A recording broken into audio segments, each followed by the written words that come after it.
Now, a shocking new study has found that young men today are nearly 3 times more likely to have fertility issues than older generations, with one estimate predicting that the average sperm count will be approaching 0 in just 20 years' time. As it's estimated, male infertility contributes to 50% of all cases.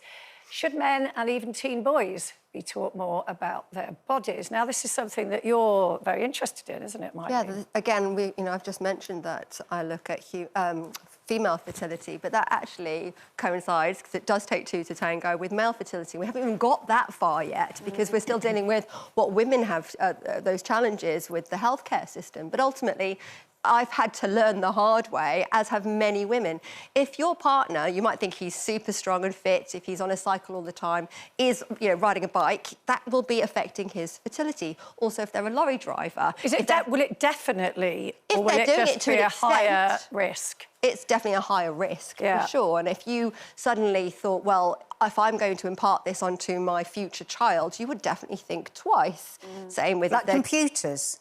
Computers on laptops, anything with heat, saunas, hot baths. Yeah, it's sort of causal links, isn't it? It's not necessarily the placenta is developed because of the guy's genetics, not the woman's. And we sit there after our miscarriages or the struggles to get pregnant thinking it's all us, and it really isn't. And that genetic information that the men are imparting and passing down onto our children, they are just as responsible. So they might think they might have done their part.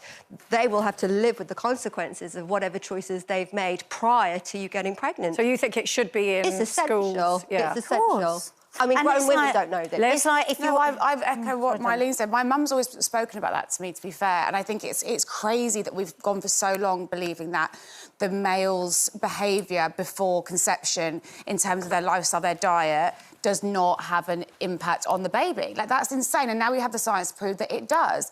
And it doesn't surprise me to see that stat, because you think about the way so many young people are living, men, with diet and vaping and just the general, our lifestyles are unhealthy, of course it's going to have an effect. And I think young men should be, taught at a young age how to look after their health, and then in turn their fertility and their future children. And it's not even even necessarily it is about fertility, but also it's the quality of that sperm. Yes. If it is fertile, is it good? Is it good stuff? Have you looked after it like I've looked after my eggs? Yeah. Did you stop drinking for 6 months? I didn't, by the way. Is it good wavy gravy, as they call it? Has it gone wavy gravy? We want you to stop drinking. We want you to stop smoking. We want you to stop taking drugs. We want you to stop all these things if we're going to, because we are making... No, well, that seems a bit extreme. No, it's true. I don't think I'll do that. The balls. But then I think it goes. I think it goes on.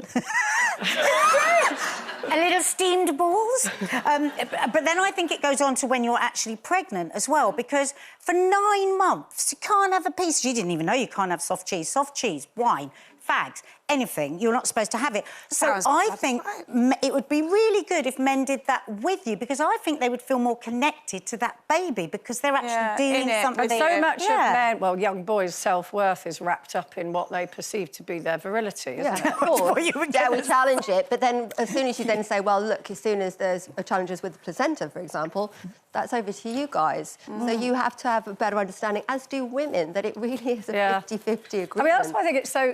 Do you remember Gordon Ramsay talking about the fact that he spent so much time in front of hot ovens, it affected his fertility? And I think when somebody like him comes out and talks about that, it's a really good thing. Because you wouldn't know if they're not told, these boys, then how are they going to know? Yeah, absolutely.